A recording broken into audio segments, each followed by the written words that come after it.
e nisej vetëm.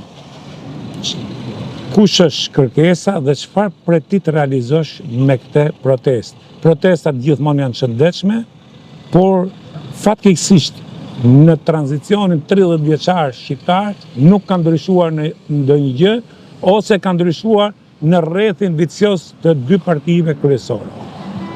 Që e kanë qarkullu pa ato me fjalë. Nuk ka ardhur domethënë një frymë e re, një mendim filozofik, politik, strukturor për të ndërtuar një shtet të drejtës me që ju jeni dhe jurist.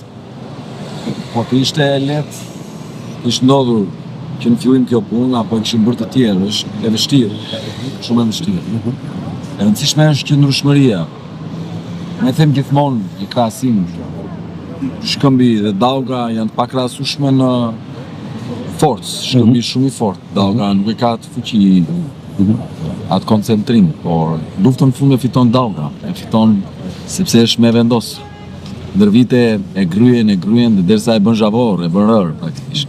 Kështu që sigurisht që ndryshimi i mënyrës së menduarit të një shoqërie, sepse në fund ditës politika është produkti vetë shoqërisë. Jam plotësisht dakord. Është sfida. Nuk është vetëm çështje individësh, është çështje i sistemi dhe një koncepti të përgjithshëm në cilin funksionon një shoqëri. Për këtë arsye, më fal, po ju thatë një sistemi, sistemin e ka ndërtuar politika. Politikën e ka votuar ky popull. Domethënë, ti do të ndërgjegjësosh shoqërinë apo politikën këtë rast?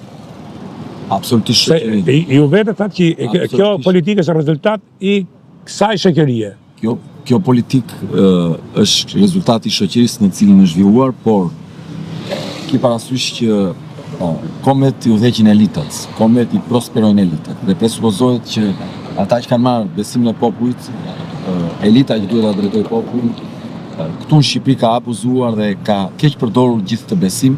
Për këtë arsye, gjithë sfida jonë është të ndërgjegjësojmë dhe të bashkëpunojmë me qytetarët për të goditur këtë sistemi i cili e ka marrë peng vendin. Praktikisht Shqipëria është një rreth vicioz që qarkullon, por nuk ndryshon as edhe një gjë. Në këtë drejtim unë jam në këtë protestë, së pari një në mbështetje të drejtësisë sa i takon ngjarjeve të fundit, sepse duket qartë që kryeministri Rama është vendosur në sulm total ndaj gjykatës kushtetuese për të imponuar argumentat e veta të pabazuara në lidhje me zonjën Bauku, në lidhje me Belinda Bauku.